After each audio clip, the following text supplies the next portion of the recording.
All right, buckle up, everybody, because tonight we're diving headfirst into some seriously creepy stuff. Oh, yeah. We're talking about those times when you wake up from a nightmare. And you just can't shake the feeling that what you just dreamt might have actually happened. Like it wasn't just a dream, right? Right.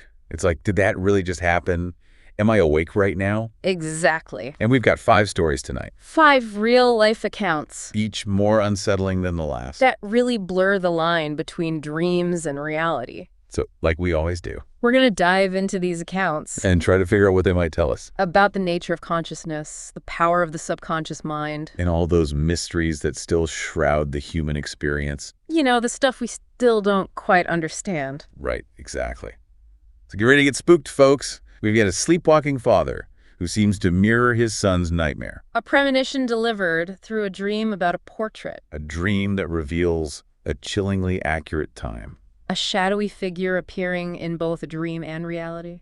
And a terrifying attic encounter that will leave you checking your closets before you go to sleep. I'm ready to dive in. Me too. Yeah. Let's start with that sleepwalking father story, the midnight walk. Okay, yeah, this one is This one's a real head-scratcher, right? definitely. What's so fascinating about this case is the synchronicity between this father, Earl, and his son. They're both having nightmares at the same time. Uh-huh. And Earl sleepwalks, which, is already kind of creepy. Right. But he doesn't just wander aimlessly. No, he walks directly toward his son's bedroom. Like, what? It's almost as if their subconscious minds are connected. In a way we just don't fully understand. Exactly. It really is more than just your average sleepwalking scenario. Yeah. I mean, how often do you hear about a sleepwalker heading straight for someone who's having a nightmare at the same time? Yeah, that's definitely not typical sleepwalking behavior. Right. Most sleepwalkers, they wander aimlessly, they bump into stuff, they maybe raid the fridge. Right, they don't have a specific destination in mind. Exactly. But this guy, Earl, he's like laser focused on his son's room. And they're both having nightmares. It's like something straight out of a horror movie. Now, we know that sleepwalking itself is usually triggered by things like stress or fatigue. Right, yeah, if you're not getting enough sleep. Exactly. Or if you're super stressed out. You're more likely to sleepwalk. But this case, it seems to go beyond a simple explanation. It does. It really does. This really makes you wonder if there's some kind of invisible thread connecting our minds, Especially with those closest to us. Yeah, exactly. Like maybe our subconscious minds are more intertwined than we realize. That's a fascinating idea. I mean, getting chills just thinking about it. Okay, so moving on to our next story, the portrait's warning. Ooh, this one is creepy. This one really makes you question whether dreams can actually predict the future. Right. So we have Joey, who's a self-proclaimed skeptic, Doesn't believe in any of this paranormal stuff. right? He thinks dreams are just random firings in the brain. Nothing more. Yeah. But then He has this incredibly vivid nightmare. about a portrait of his cousin, And moments after he wakes up, he learns that she's died. oh no. Yeah, it's chilling. And the way his dream unfolded, it's even creepier, right? Like the portrait in his dream starts to decay. Yeah, like it's rotting. Right. And he feels this overwhelming sense of dread and looming tragedy. Like something terrible is about to happen. Talk about foreshadowing, right? It's like his subconscious was trying to warn him that something was wrong. It's a very powerful image. And it wasn't just any dream, it felt like a warning, like a premonition. It really did. It makes you wonder, did Joey's subconscious pick up on some subtle cues that his conscious mind missed? That's a very real possibility. You see, there's this fascinating theory called the signal hypothesis, which suggests that precognitive dreams might actually be our brains picking up on real but subtle signals from the environment. So like little clues that we don't consciously notice. Exactly, clues that our conscious minds just filter out. But our subconscious minds might be picking up on. Right, so maybe Joey's dream wasn't just a coincidence. Perhaps his subconscious mind was already processing information about his cousin's deteriorating health. Like maybe she was already sick, but nobody knew it yet. Right, and that information manifested as that decaying portrait in his nightmare. Wow, that is a really interesting way to think about it. It is, isn't it? Okay, so story number 3 is The Number That Knew, and this one is just plain freaky. Oh, yeah, this one is a classic. A man has a nightmare where he keeps hearing the numbers 314 whispered over and over again. Like someone is whispering it in his ear. Yeah, like it's haunting him. And And then he wakes up, looks at the clock. and it's exactly 3:114 a.m. How crazy is that? That is so freaky. I mean, I've heard of people having dreams about events that later come true. Right. But having a dream that pinpoints an exact time, Yeah, that's a whole other level of weird. it's like his dream was somehow synced with a specific point in time. Exactly. And this story really delves into one of the most perplexing mysteries. Our perception of time? Yeah. Could it be that time isn't as linear as we think? What do you mean? Well, we tend to think of time as this straight line. Right. Past, present, future. Exactly, but what if our dreams can somehow access moments outside of that framework? Like, what if they can jump around in time? Exactly. Maybe our minds are capable of experiencing time in a nonlinear way. At least while we're dreaming. Possibly. That is mind-blowing. It is, isn't it? All right, let's move on to the shadow at the window. Okay, this one is creepy because it adds a layer of tangible evidence to the whole thing. Okay, I'm intrigued. Tell me more. So, a man wakes from a nightmare about a shadowy figure knocking at his window. Oh, no, that's one of my biggest fears. Right, it's terrifying. But here's the thing. The knocking doesn't stop when he wakes up. Oh, no. And he sees the same shadowy figure outside. So it wasn't just a dream. Well, that's the question, isn't it? I mean, come on, that's enough to make anyone question their sanity. Right. And to make it even creepier. There are footprints outside his window. Okay, hold on. You're telling me his nightmare literally left footprints? That's what he claims. Oh, man, that would freak me out. Now, some people might try to explain this away as a hypnagogic hallucination. What's that? Basically, it's a vivid sensory experience that can happen as we're falling asleep or waking up. So, like, you're not fully asleep, but you're not fully awake either. Exactly. And your brain can play tricks on you. Okay, but the footprints. How do you explain those? Well, that's the mystery, isn't it? I mean, are we talking about a poltergeist here? Mm-hmm. Did his fear somehow manifest those footprints? That's a very interesting question. This is where I start to question everything I thought I knew about reality. I know, right? It's Yeah. like, what is real anymore? Exactly. Okay, are you ready for our final story for part 1? Hit me with it. I can handle it. Okay, but this one will leave you looking over your shoulder. Oh, great. Just what I need before bedtime. It's called The Attic Woman. Okay, I'm already creeped out. And it's like your classic haunted house story, Oh, no. I hate those. but with a terrifying twist. What? I'm listening. So, our dreamer is having a nightmare. Uh-huh. He hears these banging noises. Like someone's trying to break in. Exactly. And he follows the noises to the attic. Oh, no, no, no. Why would he do that? That's what people do in horror movies. And in nightmares.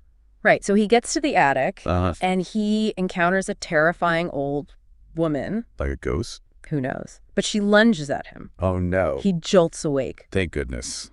But the banging continues. What? This time, it's coming from downstairs in his actual house. Oh, my God. No, no, no. I know, right? Talk about a nightmare come true. This is the kind of story that sticks with you long after you've heard it. It really is. Imagine waking up from a terrifying dream, only to have the sounds from your nightmare follow you into your waking world. It really makes you wonder about the lingering effects of fear. Yeah, like how long does that terror stay with you? And how those emotions can impact our perception of reality. Like even if the banging downstairs had a perfectly rational explanation. Yeah, like a loose pipe or an animal.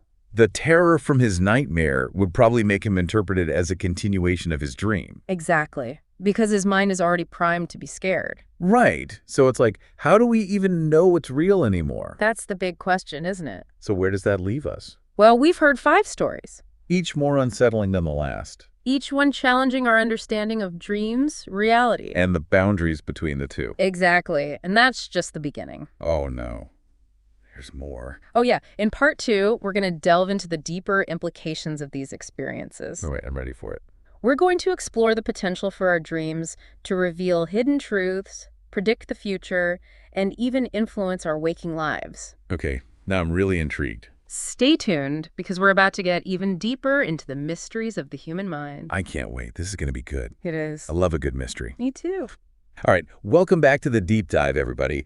We're picking up right where we left off, exploring those times when nightmares seem to, seep into our waking lives. Right, and we've already heard some seriously creepy stories. Oh, yeah, those stories were definitely keeping me up at night. But now I think it's time to zoom out a little. Okay, yeah, I like that. Let's look at the bigger picture. The big picture. What can these stories tell us about the nature of consciousness? The power of the subconscious mind. Okay. You know, those big mysteries that still shroud the human experience. Right. The stuff we still don't quite understand. Yeah. We've got these individual accounts, but what do they all add up to? Well, one thing that really jumps out at me is this idea of synchronicity. Synchronicity, okay. You know, those meaningful coincidences that seem to defy all odds. Like in the case of Earl and his son, right? Yes, exactly. Both having nightmares at the same time, and Earl sleepwalking directly to his son's room. That one really stuck with me, too. Yeah, it's a powerful example. It's like their nightmares were somehow in sync. Right. And their subconscious minds were, like, communicating. Yeah, like in a way we can't even comprehend. Right, exactly. It really challenges our understanding of cause and effect. Maybe there are deeper connections at play, operating at a level we're not even aware of. So you're saying there might be some kind of, like, invisible web linking our minds and experiences, especially with the people we're closest to. It's a possibility, isn't it? That's a pretty mind-blowing concept. It is. And then, of course, we have the question of precognition. Precognition. Oh, the ability to perceive future events. Like in Joey's dream about his cousin's portrait. Right, just before her death. That one was so chilling because of how specific it was. The decaying portrait, the overwhelming feeling of dread, and then, moments later, finding out his cousin had died. Yeah. I mean, you can't just brush that off as coincidence. I agree. It really makes you wonder if our dreams could actually be giving us glimpses into a future that's already determined. That's one possibility. Or maybe there's a more fluid interplay between past, present, and future than we currently understand. Okay, now my head is really spinning. Yeah. You're saying that maybe time itself isn't as straightforward as we think it is. It's a possibility worth considering. Right. We tend to think of time as this linear progression. Right, past, present, future. But what if our dreams can somehow tap into moments outside of that framework? So they can, like, jump around in time. Exactly. What if they can access information from the past, the future, or even alternate realities? Whoa. Okay, that is a lot to process. It is, isn't it? It really challenges our conventional notions of reality. It does. All right, let's switch gears for a second. Let's talk about those dreams where people seem to gain knowledge or information that they couldn't have known through normal means. Yeah, I know what you're talking about. Like in that story with the man whose dream revealed the exact time. 3:14 a.m. Right, the number that knew. Yes, that one was just too weird. That story really challenges our materialistic view of reality. It suggests that maybe consciousness isn't confined to our physical brains. Okay. That it can somehow access information beyond the limits of our five senses. So you're saying there might be like a whole other layer of reality. A realm of information or energy that we can tap into under certain circumstances. And maybe we can access this realm when we're dreaming. Exactly. It's a concept that's been explored in many spiritual traditions. And it's starting to gain some traction in scientific circles as well. Wow, that's fascinating. It is. Okay, I want to make sure we don't forget about the psychological impact of these nightmare experiences. Oh, absolutely. I mean, these stories are creepy. They are. And they definitely highlight how fear and anxiety can really warp our perception. Making us see threats where none exist. Right, like in that story about the man who saw the shadowy figure at his window. After having that nightmare about being chased. Yeah. I mean, the fear from his dream probably amplified his senses. Making him misinterpret something totally ordinary. Yeah, like a tree branch swaying in the wind. Right, or maybe just a coat hanging on a hook. He sees it as a menacing figure. Exactly. So basically what we perceive as reality can be heavily influenced by our own internal states. Our beliefs, expectations, and fears. That's kind of a scary thought. It is a bit unsettling, isn't it? It suggests that our perception of reality is much more fluid and subjective than we might like to believe. Yeah, we like to think we're in control of our perceptions. But maybe we're not as in control as we think we are. Maybe not. It's like that saying, we don't see things as they are, we see them as we are. Exactly. Okay, so we've explored some pretty mind-bending ideas in this part. Yeah, we have. And I think it's important to acknowledge that these are complex topics. With no easy answers. Right. We're dealing with mysteries that have puzzled philosophers and scientists for centuries. And we're probably not going to solve them all today. But I think that's what makes this so compelling, you know? I agree. We're exploring the edges of human understanding. Those places where science and spirituality intersect. And we're not just rehashing old ideas. No. We're looking at these age-old mysteries through the lens of these real-life stories. Right, these unsettling encounters where nightmares and reality collide. It's a reminder that the human mind is capable of so much more than we often give it credit for. Absolutely. So where do we go from here? I mean, we've explored the individual stories, the bigger picture, the psychological implications. What's next? Well, I think the most important question is, how do we navigate this liminal space? This in-between space. Where nightmares and reality intersect? Okay. How do we discern genuine insights from fear-driven misinterpretations? Right, because these stories are fascinating, but they can also be unsettling. Definitely. And I think a lot of our listeners are probably wondering, what do I do if this happens to me? That's a great question. How do I navigate those moments when I can't be sure if something is real or just a figment of my imagination? Right. How do we stay grounded when reality feels shaky? Exactly. Well, that's exactly what we'll be exploring in part 3. Ooh, can't wait. We'll discuss practical strategies for understanding and working with our dreams. Okay. Navigating those moments when we can't be sure if something is real or not.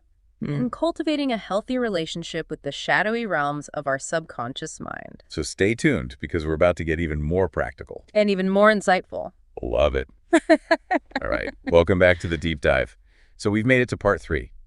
The final chapter in our exploration of nightmares spilling over into reality. Exactly.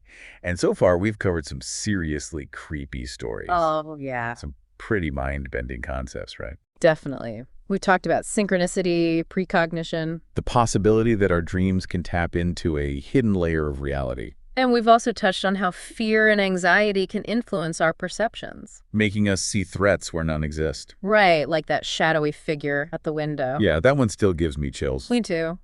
But now I think it's time to get practical. Okay, I like that. Because I know a lot of our listeners are probably wondering, what do we do if this happens to me? Yeah, exactly. Yeah. How do I navigate those moments when the line between dreams and reality gets all blurry? Right. How do we tell if something is actually happening or if it's just, our imagination running wild? That's a great question.